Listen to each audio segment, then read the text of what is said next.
우리 기도하시겠습니다. 살아계신 하나님, 지혜와 계시의 영을 예배드리고 특별히 말씀을 묵상하는 이 시간 우리 모두에게 내려 주시옵소서. 그 지혜와 계시의 스피릿 영을 통해서 하나님을 더 잘 알게 하시고 우리 영의 눈이 밝아져서 하나님이 우리에게 허락하신 그 엄청난 신비와 축복과 소망을 분명히 깨닫게 하여 주옵소서. 예수님의 이름으로 기도합니다. 아멘. 작년에 은퇴하고 캘리포니아 LA로 이사를 했어요. 그래서 이제 코비드가 거의 끝나가기도 해서 교회를 찾고 있었는데 제 마음속에 그레이트 넥 교회 같은 교회가 있으면 좋겠다, 그렇게 생각을 했었어요. 마침 저희 있는 곳에서 제일 가까운 교회가 있는데 목사님도 새로 파송받으셨고 또 교회는 숫자적으로는 많지 않았지만은 교회가 점점 달라지더라고요.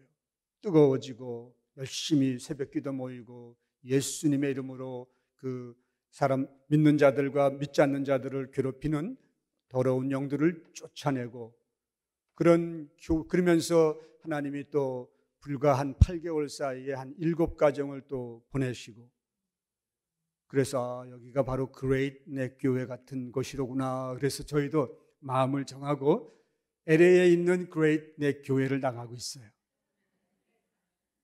저희가 시카고에서 25년 이제 공부도 하고 또 안수도 받고 목회를 하고, 그 다음 뉴욕에 와서 18년 동안 또 이렇게 목회하고 연회에 또 일을 보고 은퇴한 다음 캘리포니아 LA로 갔는데, 하나님이 저에게 한국식으로 말하면 대전에서 25년 살다가 서울로 올라가서 18년 살다가 지금은 서울하고는 전혀 분위기가 다른 부산으로 내려가서 살게 하시는 것 같아요.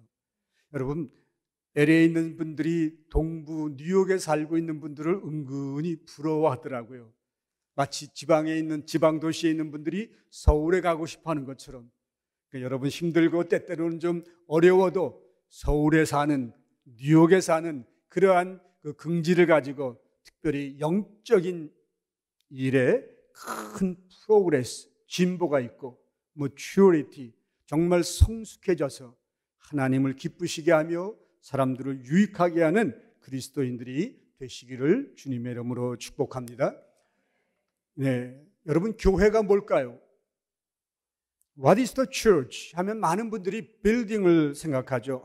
나도 그 교회 알아. 그 종탑이 뾰족하던데, 그 히랍 정교회 둥그렇던데 하면서 건물을 많이 연상합니다.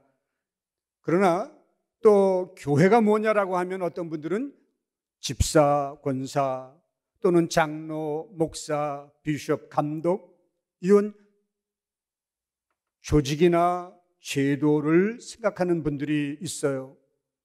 또 교회가 뭐냐 하면 어떤 분들은 천주교나 성공회, 감리교나 장로교, 침례교 같은 교파나 교단을 연상하기도 하죠.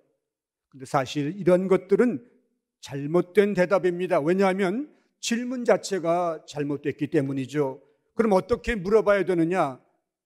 누가 교회인가? Who is the church? 누가 교회냐고 물어봐야 올바른 대답이 나오는 거예요. What is the church? 그렇게 물어보면 교회, 교파 아니겠어? 건물, 무슨 조직? 이렇게 엉뚱한 대답이 나오게 되는 거죠. 근데 성경에서는 What is the church? 교회란 무엇이냐에 대해서 절대 이야기하지 않고 Who is the church? 그렇게 말하고 있어요.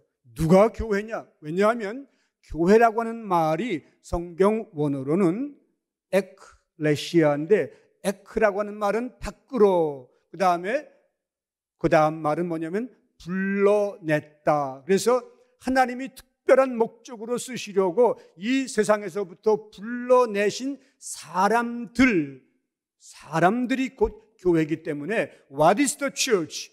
교회란 무엇이냐라고 물어보게 되면 엉뚱한 대답이 나오게 되는 거죠. 예를 들어 보면 고린도전서 1장 2절 사도 바울이 편지를 쓰면서 인사를 하는데 from 누구로부터 to 누구에게 그 편지 양식을 따라서 그렇게 지금 적고 있어요. 우리 다 같이 한번 읽어보실까요? 고린도에 있는 하나님의 교회 됐어요. 어디에 있는 교회예요? 어디에 있는 교회? 고린도가 아니고 그레이트 넥에 있는 교회, 하나님의 교회 이렇게 되어 있는 거나 마찬가지죠. 자, 그럼 하나님의 교회라고 하는 말이 나오는데 그러면 교회를 뭐라고 바울이 지금 말하고 있나? 다 같이 그 다음부터 읽어보죠. 곧 그리스도 예수 안에서 거룩하여 지고 됐어요. 여러분, 사람이 자기 힘으로 어느 학교를 졸업했다, 어떤 특별한 직업을 갖고 있다, 이렇게 해서 거룩해지는 게 아니고 한 가지 조건은 누구 안에 있을 때 그 사람이 거룩해질 수 있다는 얘기인가요? 그리스도 예수님 안에 있는 사람들이 거룩하여진다 이런 얘기예요. 그리스도 밖에 있는 사람은 학식이 많고 인격이 고매하고 존경을 받는 사람일지라도 하나님 앞에서는 거룩한 사람이 될 수 없다는 얘기거든요. 그러니까 누가 교회예요? 그리스도 예수 안에서 예수님 때문에 거룩하여지고, 무엇이? 생활이? 성격이? 행위가? 아니에요. 그의 신분이 거룩하게 바뀌어졌다 이런 얘기예요. 근데 많은 분들이 나는 아직 거룩한 사람이 아니야. 나는 신경질도 많고 나는 짜증도 잘 내고 나는 이따금 거짓말도 하고 나는 거룩한 사람이 아니야 라고 많이 생각하죠, 속으로. 맞아요. 그러나 하나님이 제일 먼저 우리를 보실 때 우리의 생활, 우리의 성격, 우리의 행동을 보고 거룩하다, 거룩하지 못하다, 의롭다, 불의하다 말하시지 않고 하나님과의 관계, 하나님 앞에서의 스테이터스, 신분을 갖고 말씀하시는 거예요. 한번 여쭤볼게요. 여러분, 미국 생활하신 지 벌써 5년, 10년, 30년, 50년 이상 되신 분들도 계실 거예요. 시민권도 받으셨죠. 그런데 여러분 영어 잘하세요? 물론 하긴 하죠. 근데 하면서도 기가 죽을 때가 얼마나 많은가요? 하고 싶은 말 너무너무 많은데, 잘하고 싶은데 영어가 잘 따라오지 못하니까 답답한 심정으로 살아가죠. 내가 영어 잘 못해요. 그럼에도 불구하고 나는, 내 신분은 뭔가요? 불법 치료자였었어요, 한때는. 그런데 미국 정부로부터 그레이스, 은혜를 받아서, 사면을 받아서 영주권자가 되고 나니까 그 다음에 시민권까지 받게 되고 내 리걸 스테이터스가, 법적인 신분이 완전히 바뀌었죠. 이거를 성경적인 말로 말하면 그리스도 예수 안에서 거룩하여졌다. 그래서 그 거룩함을 positional holiness, 우리의 성품이나 생활은 아직도 거룩한 성자의 단계에 들어가지 못하지만 뭐만큼은 내 신분, 하나님과 나의 그 관계만큼은 이미 거룩한 사람으로 바뀌어졌기 때문에 하나님의 교회는 어떤 사람들을 의미하느냐? 그리스도 안에서 이미 거룩하여진 한 사람, 한 사람을 교회라고 한다. 그러면 두 번째 다 같이 한번 읽어볼까요? 성도라 부르심을 받은 자들, 그 사람들이 곧 교회란 얘기예요. 나는 누구예요? 성도란 얘기예요. 성자의 그 성은 무슨 성자일까요? 이룰 성자? 아니에요. 거룩할 성자예요. 누가? 하나님 보시기에 거룩하여졌기 때문에 하나님은 지금 나를 뭐라고 부르시는 거예요? 성도라고 부르시는 거예요. 거기 성도에는 목사가 포함될까요? 안 될까요?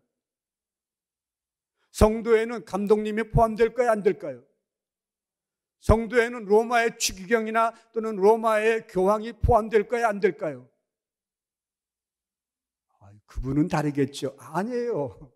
여러분, 추기경도, 로마의 교황도, 우리 감리교회 감독님도, 우리 목회자도, 여러분 모든 그리스도 안에서 거룩하여진 사람들은 앞으로가 아니라 이미 saints, 거룩한 사람들, 거룩한 무리들이 된 거예요. 여러분 오해하지 마세요. 교회에서 나는 집사, 권사, 장로의 직분이 없으니까 그냥 성도라고 부른다 그래서 많은 사람들이 오해를 하는 거예요. 성도는 집사도 아니고 권사도 아니고 장로도 아닌 사람들을 부를 때 쓰는 말, 성경엔 전혀 그렇게 되어 있지 않아요. 그리스도 예수 안에서 거룩하여진 모든 사람은 그 맡겨진 사명이 목사든지 그 맡겨진 사명이 장로든지 교황이든지 관계없이 다 누구예요? 성도, saints, 거룩한 사람들 속에 한 사람이 되는 거죠. 자, 이럴 때는 아멘 한번 크게 해보실까요? 내가 누구하고 동격이에요? 목사님하고 감독님하고 교황하고 추기경하고 다 하나님 보시기에 똑같은 하나님의 자녀요, 성도인데 얼마나 기뻐요. 그렇다고 이제부터는 목사님하고 맘먹어야죠? 그런 얘기가 아니죠. 하나님이 맡겨주신 그 역할이 다르고 하나님이 세워주신 포지션이 다 다른 거예요. 그거의 차이지. 그러나 누구든 그리스도 안에서 우리는 성도라 이미 부르심을 받은 특별한 사람들이라고 하는 거 너무너무나 기쁜 거죠. 그 다음 또 같이 읽어보실까요? 또 각처에서 우리의 주, 곧 그들과 우리의 주 되신 예수 그리스도의 이름을 부르는 모든 자들이 곧 교회라, 이런 얘기예요. 그러니까 누가 교회예요? 그레인넥 뉴욕 지방에 살고 있는 그러한 사람들 중에 그리스도 안에서 이미 거룩하여졌고 하나님이 특별히 성도라고 부르시는 그러한 귀중한 사람들, 그리고 everywhere, 어디에 살고 있든지 간에 그 예수님을 My Lord, 내 주인이라고, My Master, 나의 스승이라고, 내 요즘 말로 그러면 보스라고, 내 주인이라고 고백하면서 그 예수님 어떡할까요? 예수님 하고서 예수님의 이름을 낮에도 밤에도 성전에서도 직장에서도 자동차 안에서도 그리고 믿지 않는 사람들 앞에서도 예수님은 나의 보스라고 그렇게 하면서 예수의 이름을 부르는 모든 사람들이 교회다, 이런 얘기죠. 그렇기 때문에 정리해보면 성경적인 의미에서 교회라고 하는 것은 사람들을 의미한다. 근데 어떤 사람들이에요? 예수를 구주로 믿어서 이미 죄를 용서받았죠. 그리고 의로워졌죠. 의로워졌다는 말이 이렇게 실감이 잘 안 나는데, 여러분, 의로워졌다는 말은 내가 지금 판사 앞에 섰어요.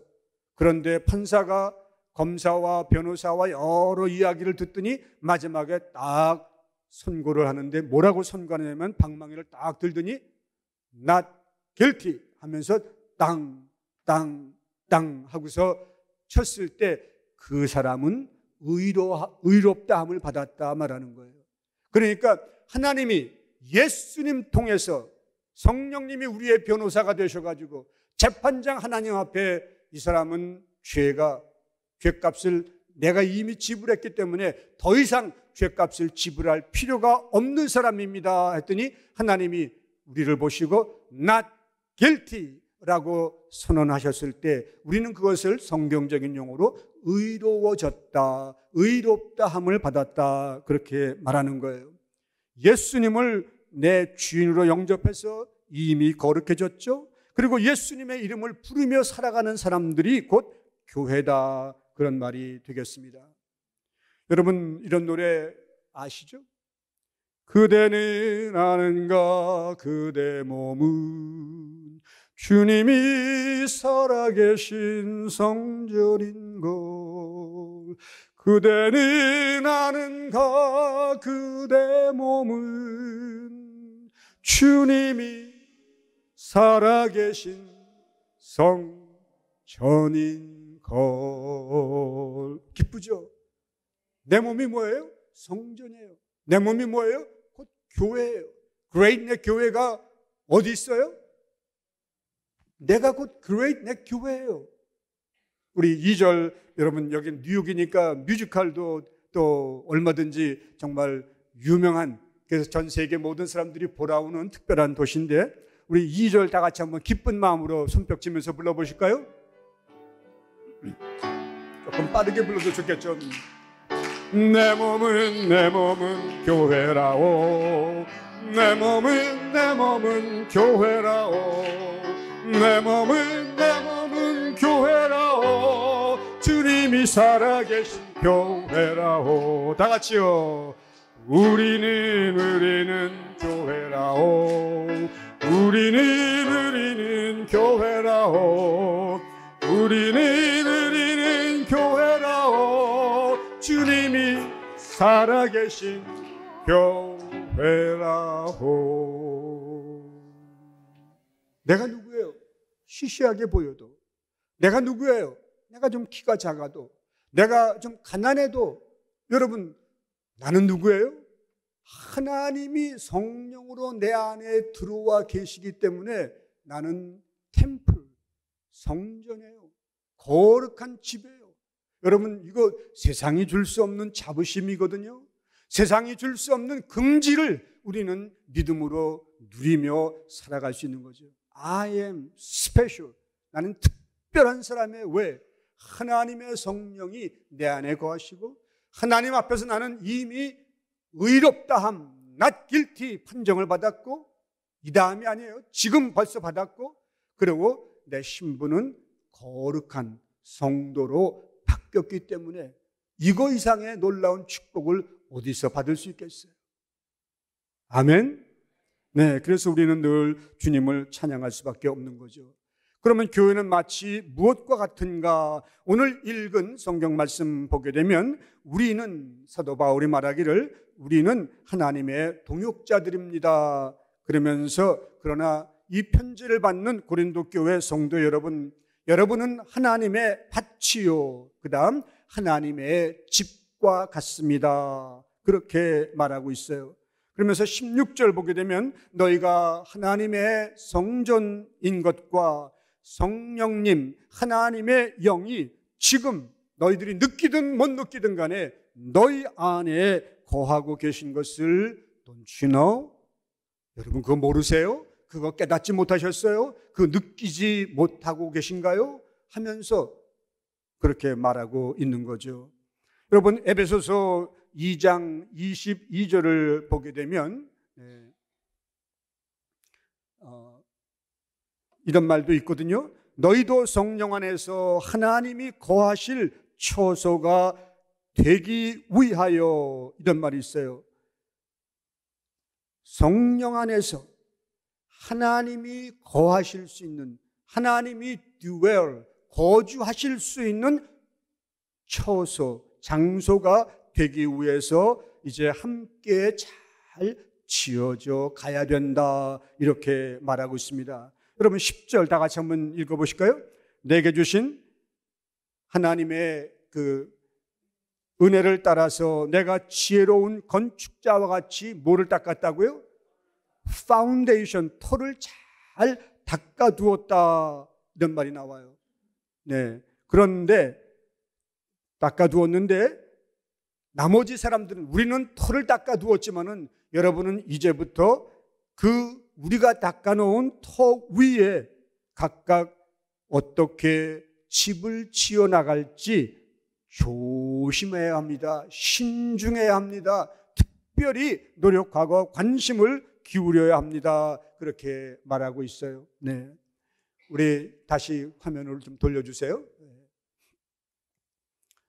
우리 여러분 찬송가 가운데 이런 찬송 기억나시죠? 세상 모든 사람들을, 믿는 사람이든지 믿지 않는 사람들이든지 간에 70년, 80년, 100년 인생을 살면서 사실은 다 집을 짓고 있는데 그 파운데이션, 터가 반석이냐 모래냐에 따라서 엄청난 차이가 있습니다.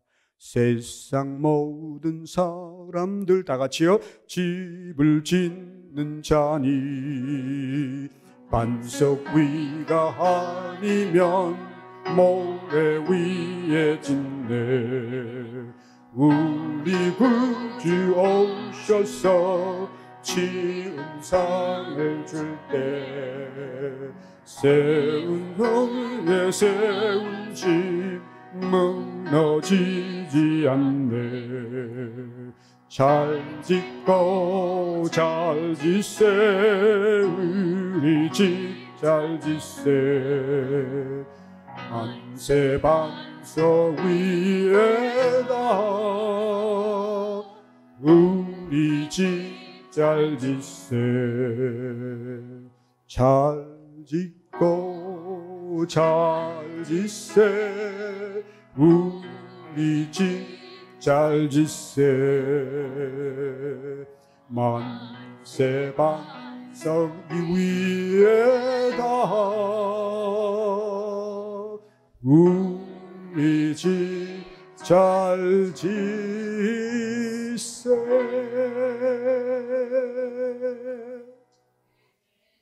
파운데이션은 이미 진짜 좋은데 터를 잡았어요. 그 터가 뭐예요? 예수 그리스도라고 하는 터인데요.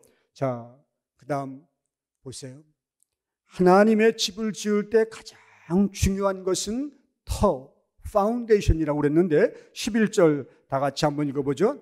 이 닦아둔 것 외에 능히 다른 터를 닦아둘 자가 없으니 이 터는 곧 예수 그리스도라. 네.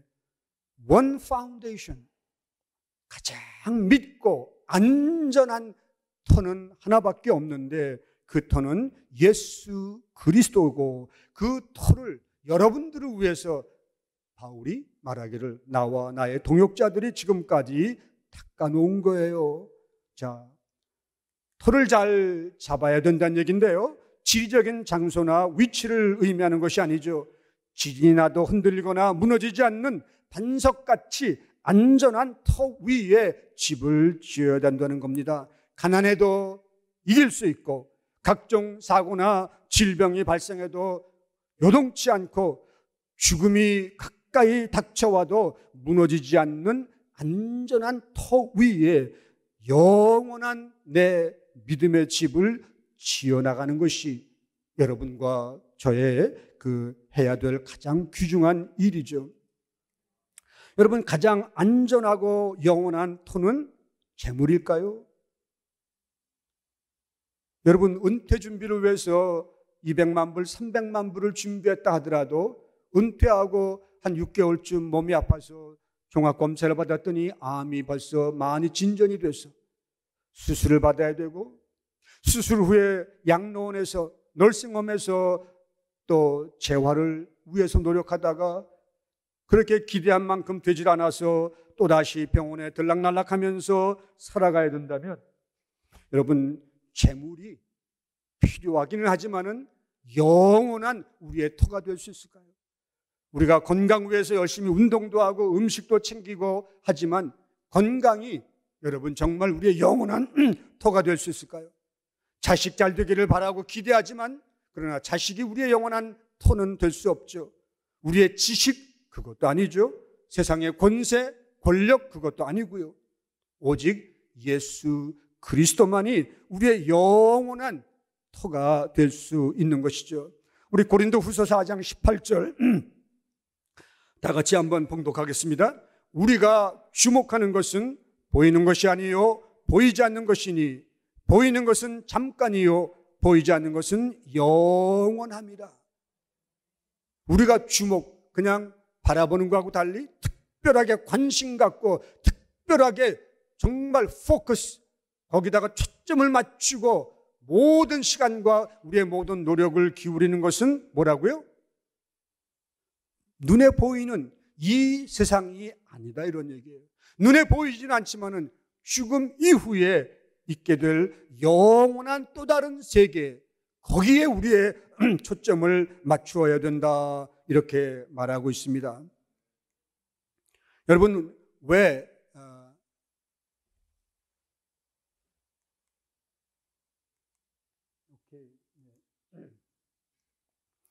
예수 그리스도가 우리의 영원한 터가 되어야 되느냐? 여러분, 예수님을 통해서 우리는 십자가의 은혜를 누릴 수 있고 예수님을 통해서 부활의 능력을 받게 되는 거죠.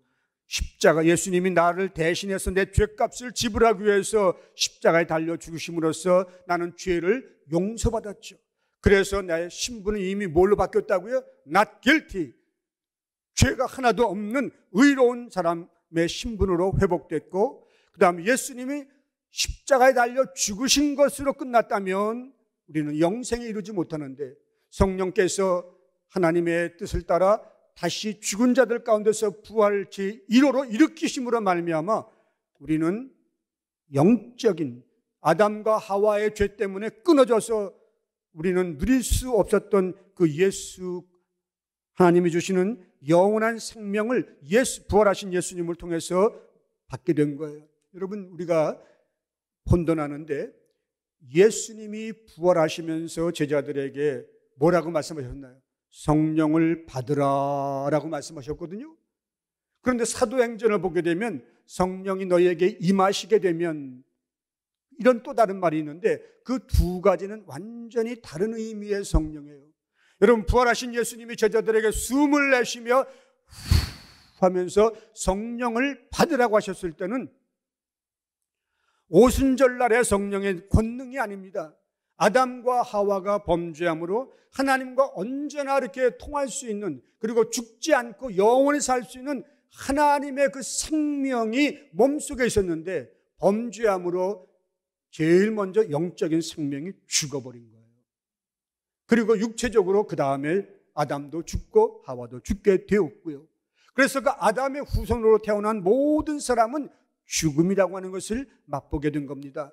그런데 하나님이 우리를 다시 영원히 살 수 있게 하시기 위해서 사람의 몸으로 이 땅에 오셨고, 그분이 예수 그리스도인데 그 예수님이 내 죄값을 대신 지불해 주셨기 때문에 우리는 죄 용서받고 의로워지고 거룩한 사람은 되었지만 우리에게 아직 뭐가 없나요? 영원한 생명이 없는 거예요. 그런데 예수님이 부활하시고 제자들에게 뭐라고 말씀하시냐면 성령을 받으라라고 했을 때 그 성령은 하나님과 우리 사이를 끊어졌던, 완전히 사라졌던 영적인 생명을 회복시켜 주시는 그런 의미의 성령을 말하는 거예요. 그리고 부활절의 그 성령하고 오순절날의 성령은 다른 겁니다. 오순절날의 성령은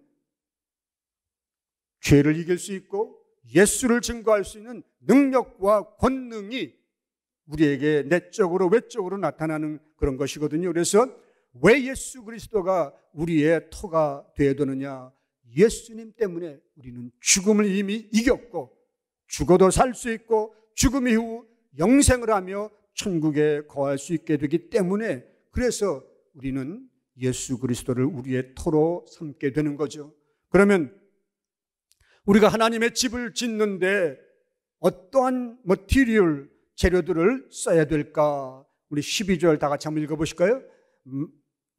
만일 누구든지 금이나 은이나 보석이나 나무나 풀이나 짚으로 이 터 위에 세우면, 이런 말씀이 기록되어 있죠. 그러면 금, 은, 보석이라고 하는 머티리얼들은 무엇을 의미할까요? 어떤 특징이 있을까요? 캐내기가 힘들어요. 구하기 어렵고요. 값이 무척 비싸죠. 그런데 나무가지나 지푸라기나 풀은 어떠한 특징들이 있나요? 너무너무 흔해요. 구하기가 쉽죠. 값도 싸고요. 이런 특징이 있어요. 그런데 근본적인 차이점이 있다면 뭘까요? 금은 보석하고 지푸라기나 나무나 풀의 근본적인 차이점은 금과 은과 보석은 뜨거운 불, 파이어를 통과했기 때문에 각종 찌꺼기나 불순물들이 녹아지고 태워지고 처리가 되었다는 얘기죠. 그래서 refined by fire, 불을 통과하면서, 여러분 땅 속에서 또는 바다 속에서 시커먼 기름 원유를 끌어올려 가지고 그 다음에 자동차에다가 직접 집어넣나요? 아니죠. 그 석유 원유를 아무리 많이 갖고 있어도 그것을 반드시 정유 공장을 거쳐서 뜨거운 불로 처리하고 또 처리해서 그것을 우리가 쓰는 것처럼, 여러분 우리가 그리스도 안에서 죄사함을 받고 그 다음 무슨 과정을 우리는 거쳐야 될까요?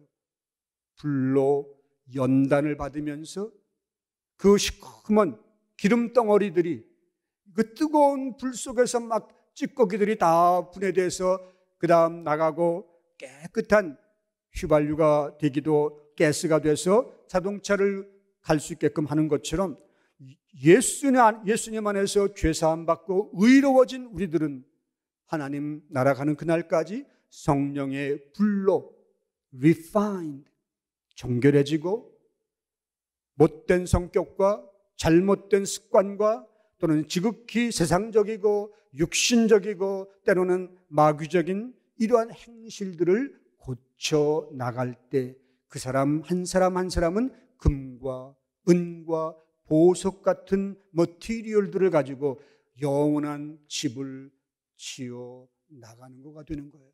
그런데 파운데이션, 토는 확실하게 잘 잡았는데 나무나 풀이나 집을 가지고 짓는 것은 뭔가요? 어떤 특징이 있을까요? 100% natural. 나뭇가지, 풀, 지푸라기는 불을 통과해 본 적이 없어요. 그냥 있는 그대로예요. 예수 믿기 전이나 예수 믿고 난 이후나 그 성격 그대로 하고 싶은 말 다 하고 아무런 불을 통과해 본 적이 없어서 그냥 있는 모습 그대로 믿음 생활하고 교회 생활할 때 여러분 말도 바뀌지 않고요. 생각하는 법도 달라진 거 없고요. 살아가는 방식도 변화가 없고요. 돈을 쓰는 것도 예수 믿기 전이나 똑같고 이렇다고 한다면 나는 집을 짓기는 짓지만은 뭘로 지푸라기나 풀이나 나뭇가지로 내추럴한 그런 집을 짓는 위험을 갖고 있는 거죠. 실수를 하고 있는 거죠. 그러면은 금은 보석 같은 성도와 나뭇가지나 지푸라기나 풀 같은 성도 어떤 모습일까요? 어떤 차이가 있을까요? 갈라디아서 2장 20절 다 같이 한번 읽어보실까요? 내가 그리스도와 함께 십자가에 못 박혔나니 그런즉 이제는 내가 사는 것이 아니요 오직 내 안에 누가? 그리스도께서 살아가시는 것이라. 이제 내가 육체 가운데 사는 것은 나를 사랑하사 나를 위하여 자기 자신을 버리신 하나님의 아들 예수 그리스도를 믿는 믿음 안에서 살아가는 것이라. 바울이 그렇게 고백을 했죠. 여러분, 왜 금이나 은이나 보석으로 예수 그리스도의 토 위에 나의 영원한 믿음의 집을 지어나가야 될까? 여기 13절에 뭐라고 되어 있나요?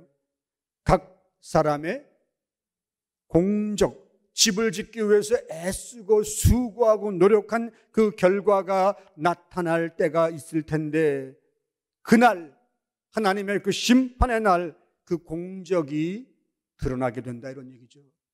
죄사함은 받았어요. not guilty라고 하는 선언은 받았어요. 그러나 믿는 자, 구원받은 자들이 하나님 앞에서 영원한 천국이냐 영원한 지옥이냐 영원한 생명이냐 영원한 멸망이냐가 아니라 하나님 나라 천국에서 우리가 노력하고 애쓰고 수고한 대로 상급을 받는 심판을 받게 되는데 그날 공적이 밝혀질 때가 있다 이런 얘기죠. 그러면서 이는 불로 나타내고 그 다음 그 불이 각 사람의 공적이 어떠한 것을 시험할 것이라. 그래서 각 사람의 영어 성경 보게 되면 뭐를 테스트한다고요? The quality of each person's work. 우리가 똑같이 믿음 생활했고 신앙 생활했지만은 내가 어떻게 예수 그리스도의 토 위에 믿음의 집을 지어왔는지 그 퀄리티가 이제 하나님에 의해서 테스트되는 그런 때가 있다 이런 얘기입니다. 만일 누구든지 14절 보게 되면요.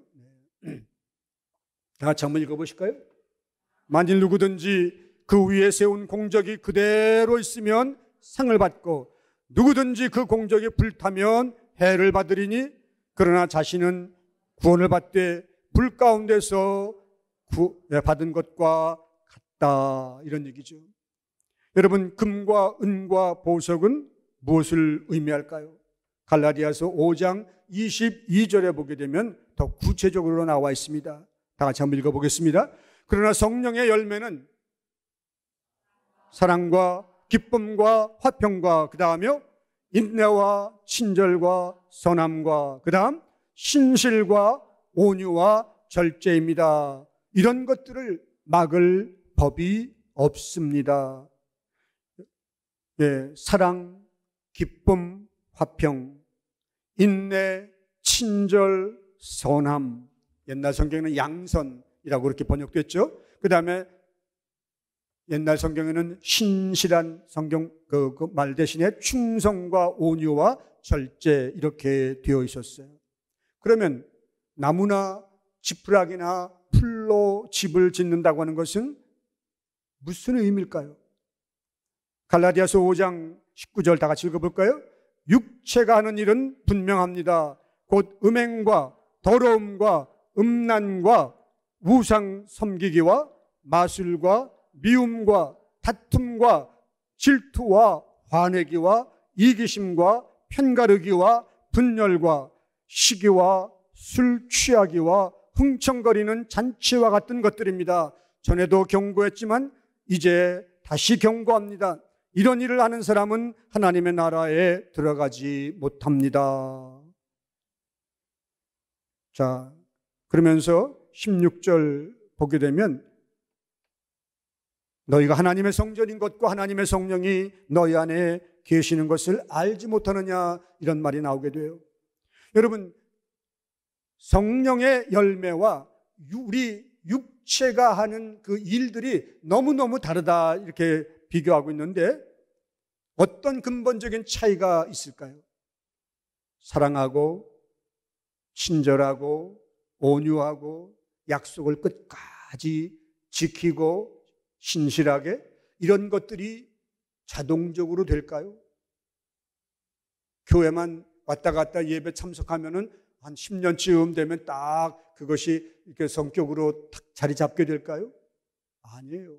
여러분, 그것들은 부단한 노력과 훈련과 연습이 필요한 거예요.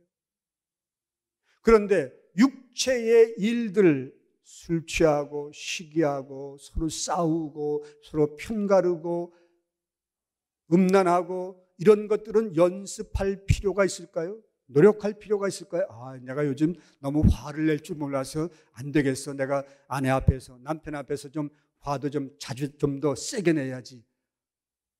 아, 내가 이렇게 음란한 이런 수준 가지고는 안 돼. 좀 더 세게 놀아야지. 여러분, 음란해지고 그 다음에 분쟁하고 다투고 이런 것들은 연습이 필요한가요? 필요 없나요? 그건 저절로 돼요. 여러분, 아이들 키우시면서 자녀들에게 거짓말하는 법을 가르쳐 주셨어요?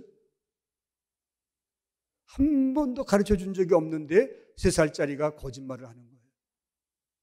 한 번은 저희 지방에 목회자가 되기 위해서 심사받는 신학교 졸업한 전도사님이 있었어요. 당신은 인간이 왜 죄인이라고 생각합니까? 이렇게 심사위원이 신학교에서 배운 그대로 말하지 말고 당신이 직접 경험한 걸 가지고 한번 설명해 보라고 질문을 던졌거든요. 그랬더니 그 전도사님이 이렇게 대답을 하더라고요. 저희 딸이 지금 3살이거든요. 그런데 내가 교회에서 일 마치고 아파트에 왔더니 카펫 위에 떨어진 과자들을 주워 먹고 있더래요. 그래서 야단을 치면서 그 더러운 거 왜 먹어? 먹지 마라. 그랬더니 아빠 나 안 먹었어. 그랬더라는 거예요.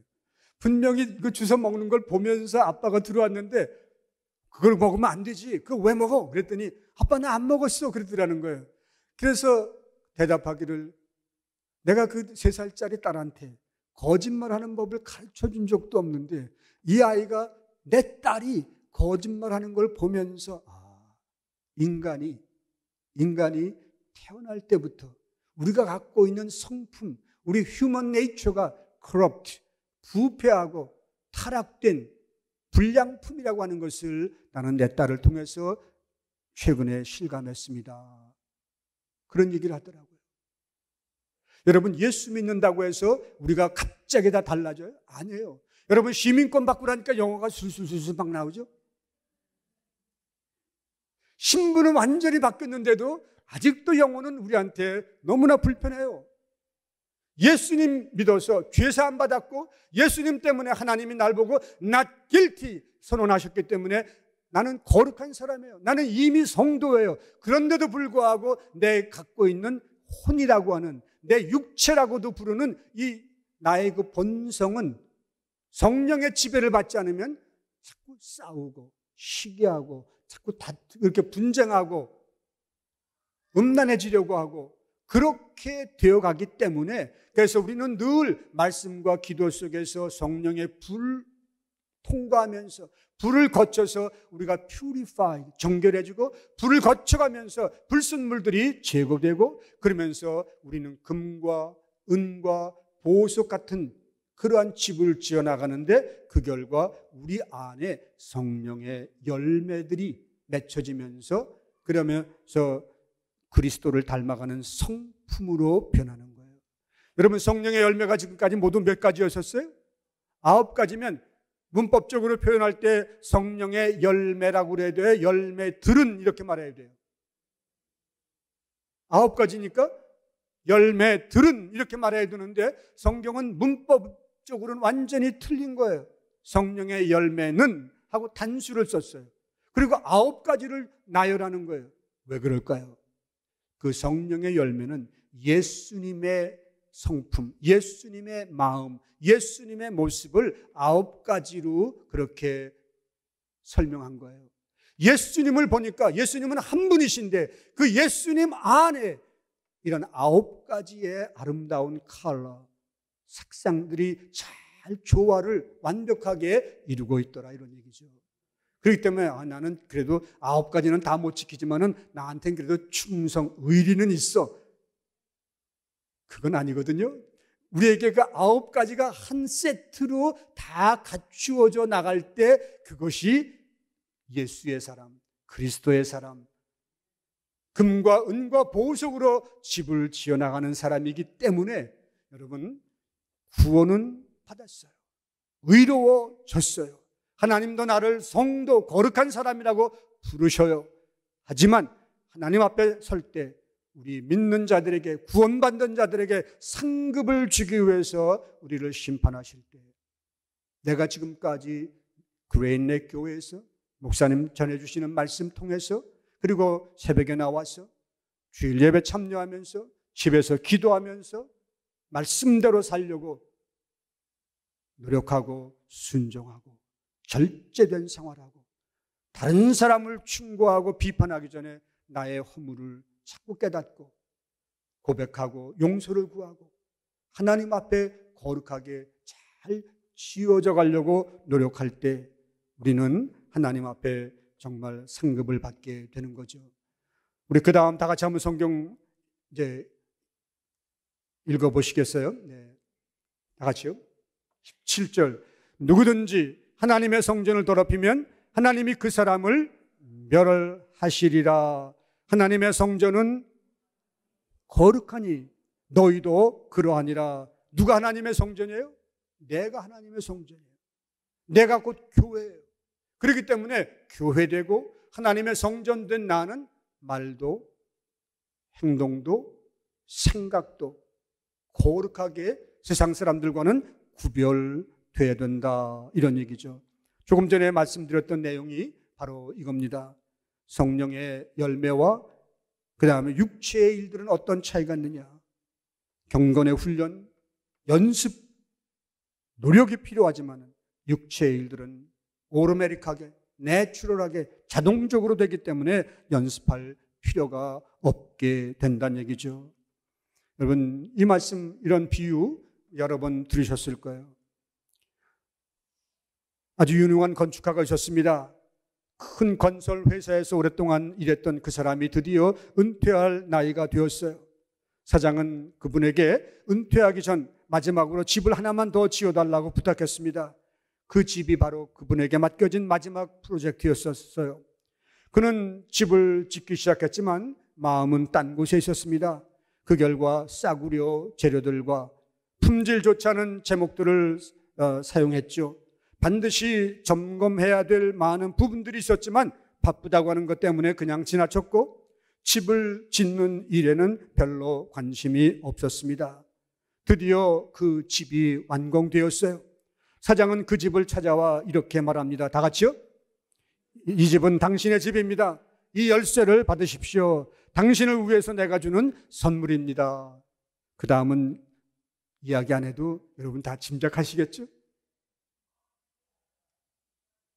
집 짓기를 끝냈던 그는 즉시 가장 좋은 재료들을 사용해서 집을 짓지 않았던 것, 최고의 기술자들을 사용하지 않은 것을 크게 후회했다고 하는 얘기예요. 여러분 지금 어떤 머티리얼들을 가지고 집을 짓고 계신가요? 10절 다 같이 봉독하겠습니다. 내게 주신 하나님의 은혜를 따라 내가 지혜로운 건축자와 같이 터를 닦아둠에 다른 이가 그 위에 세우나 그러나 각각 어떻게 세워야 될지 조심하면서 집을 지어 나가야 될 것이다. 그렇게 말하고 있어요. 영어 찬송 가운데 너무 좋은 찬송이라서 제가 한번 번역했던 찬송이 하나 있는데, 제가 우리 그레인넷 교회 와서 설교할 때마다 깜짝 놀라는 게 오늘 찬양팀도 너무너무 은혜롭게 찬양을 잘 인도해 주셨어요. 성가대 저 처음 듣는 찬송이었는데 오늘 아주 너무 은혜가 됐어요. 근데 반주자가 제가 높이 잡은 낮게 시작하던 몇 번 안 하고 그냥 탁 누르면은 그 키를 잡아내는데, 우리 반주자 다시 한번 박수로 여러분 격려해 주세요. 여러분 뉴욕에서도 이만한 반주자 구하기 진짜 어려워요. 하나님이 특별한 기프트를 주셔서 그렇게 남들이 자주 못하는 그런 것을 하는데, 주여 나를 주의 성전으로, 아마 대개 저기 키가 있으니까 저 화면에 있는 키 보시면 아마 도움이 되겠죠. 익숙하지 않지만은 그냥 천천히 기도 대신 이 찬송을 불러보겠습니다. 조금. 주여 나를 주의 성전으로 정결하고 거룩하며 감사하는 주의 성전으로 살아가게 하소서. Lord, prepare me to be a sanctuary, pure and holy, tried and true. With thanksgiving, I'll be a living sanctuary for you. 주여 나를 주의 성전으로 정결하고 거룩하며 감사하는 주의 성전으로 살아가게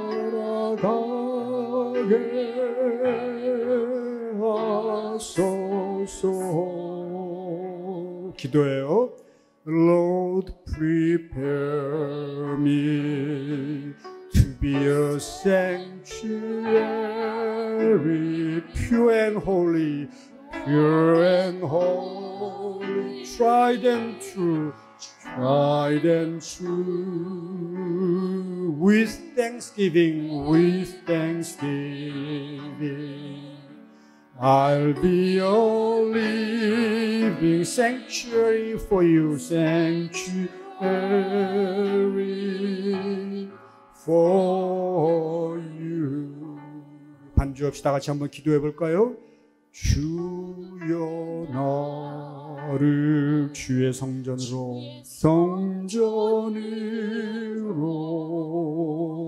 정결하고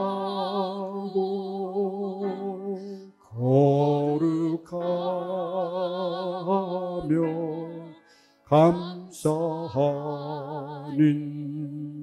주의 성전으로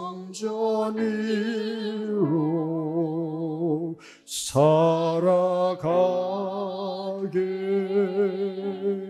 하소서. 아멘. 하나님 고맙습니다. 감사합니다. 기뻐요. 힘을 얻었어요. 내가 not guilty, 의로워졌다고 하는 것을 다시 한번 확인했습니다. 내가 거룩한 사람이 되었다고 하는 것, 성도라고 하는 것 다시 한번 깨닫고 감사드립니다.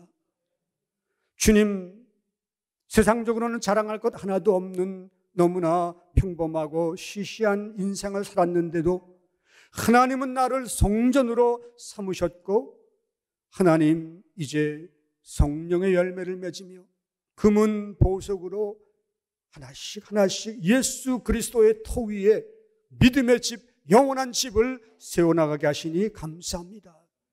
이제는 다르게 살기 원합니다. 이제는 그냥 주일 예배만 참석하는 신앙생활이 아니라 매일매일 순간순간마다 하나님 보시기에 합당치 못한 것들은 그 즉시 회개하며 용서를 구하고 성령의 불을 통과하면서 불순물들과 찌꺼기 같은 것들을 제거하며 거룩하고 정결한 삶을 살기 원하오니 성령님 인도해 주시옵소서. 잘못된 마음과 생각을 품을 때 지적해 주시옵소서. 책망해 주시옵소서. 그리고 순종할 마음 주셔서 회개하여 더욱 정결하고 거룩하여 하나님의 성전으로 우뚝 세워지게 도와 주옵소서. 감사하며 예수님의 이름으로 기도합니다. 아멘.